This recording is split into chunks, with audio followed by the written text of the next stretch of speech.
लानानै आंनि फरायसुला फरायसुलि लोगोसे आंनि कलेजफोर गासैखौबो लानानै मावफुंनो आखायाव लाबाय बे गिबि बिफां गायजेननाय खावलायनायालाय आङो जाय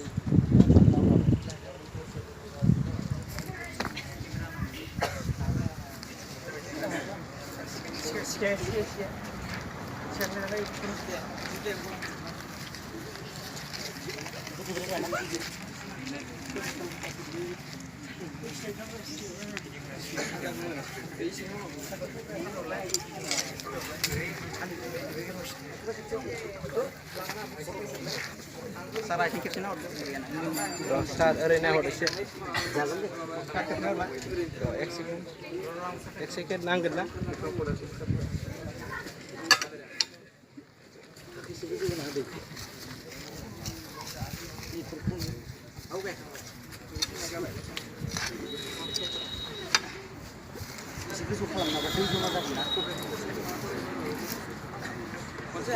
Sir, arena online.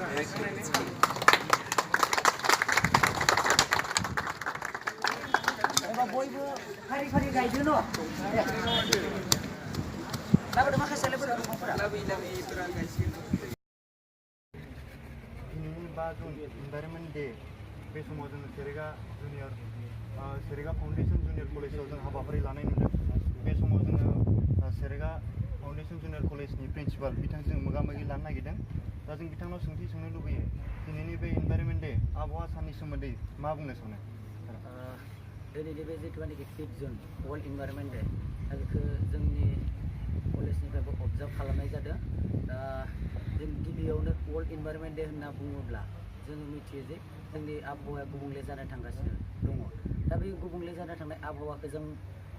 माबायदियै होबथानो हायो बेखौ जोङो नोजोर बोनानै दिनै जोङो वर्ल्ड इनभाइरनमेन्ट डेआव बिफां गायनायनि हाबाफारि लानाय जादों दा बिफां गायनायनि हाबाफारिया जोबनानै थांबाय दा फैबाय थानाय समाव जोंहा रेलि दङ वर्ल्ड इनभाइरनमेन्ट डेनि सायावनो दा बे रेलिया जागोन जोंहा बिनि मट'आ जागोन एयार पलिउसनखौ होबथानाय दा आबहावा गुबुंले जानायखौ माबायदि होबथानो हायो दा बेखिनियाव जोङो रेलि लानायनि गुबै जाहोना जागोन जे जोंनिफ्रायनो माखासे साप'ज जोङो जोंनि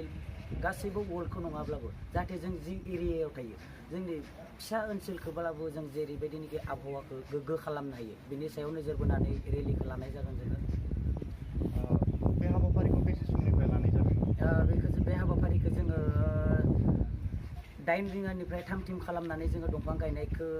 9 बाजिनिफ्राय स्टार्ट खालामनाय जादोंमोन दा अलमस्ट दंफां गायनाय हाबाफारिया जोब्बाय दायो रेलि जानो थांगासिनो दङ दा बे आबहावा गुबुंले जानायखौ माबायदि होबथानो हागोनखौ सानो सारा आबहावा गुबुंले जानायखौ जोङो स्पेसियेलि एयार पलिउसन होनना बुङोब्ला देग्लायनि जिथुबानोखि वर्ल्ड इनभाइरनमेन्ट डेनि थिम बेखौ चाइनायाव हस्ट खालामगोन हिसाबै बिनि मेइन थिमा एयार पलिउसननि सायाव दा जों एयार पलिउसन होनना बुङोब्ला टेक्न'लजिया डेभेलप जानाय लोगो लोगो जोङो गारि गुरा बाहायनाय इन्डास्ट्रियेल डेभेलपमेन्ट जानाय लोगो लोगो जोंहा आबहावाया बेयाव एयार पलिउसन जादों दा जों बेखौ होबथानो हानाया एसे गोब्राब अब्लाबो जोङो जोंनि जिथुबानोखि जों थानाय ओनसोल बेखिनि एरियायाव जोङो बिफां लाइफां गायोब्ला एसेबाबो बिनिफ्राय जों आबहावाखौ गोग्गो खालामनो हायो दा बयबो जुदि गाव गावनि ओनसोलाव बिफां लाइफां गायनानै लायोब्ला निस्सय आबहावाया एसेबाबो गोग्गो बार मोननो हागोन होननानै आङो बयनिसिमबो मिजिंथियो दा बे दिनैनि इनभाइरनमेन्ट डे बिनि जिथुनाखि रेलि लानो सानो दा बबेनिफ्राय बबेसिम लानो सानदों दा जों बेखौ बांद्राय गोजानसिम लानाय जानाय नङा बोथोराबो जिहेतु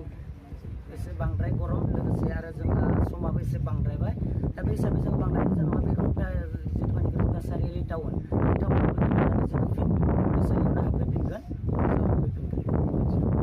दा बे दिनैनि आबहावा सान बेजों सोमोन्दो लाखिनानै दिनैनि रायजो राजा समाजखौ मा मेसेज होनो सानो बेनोसै मेसेजआ जाहाथे जिथुनाखि आबहावा बे दंफां लाइफां दानलाबायनाय जोङो मोनसे जोंहा दंखायो मट' जे फांसे बिफां दानोब्ला जोङो 10टा गायनांगौ दा बे मट'खौ जुदि बयबो मावफुंलायोब्ला निस्सय आबहावाया गोग्गो जागोन होननानै आं सानो बिफां गायनायनि अनगायै जोंहा बेलेग जेबो राहा गैया बेनिखायनो बयबो रायजो राजाफोरा जुदि बुजिलायनानै दंफां दानस्रांनाय बेनिफ्राय जुदि गोजानाव थायोब्ला निस्सय आबहावाया गोग्गो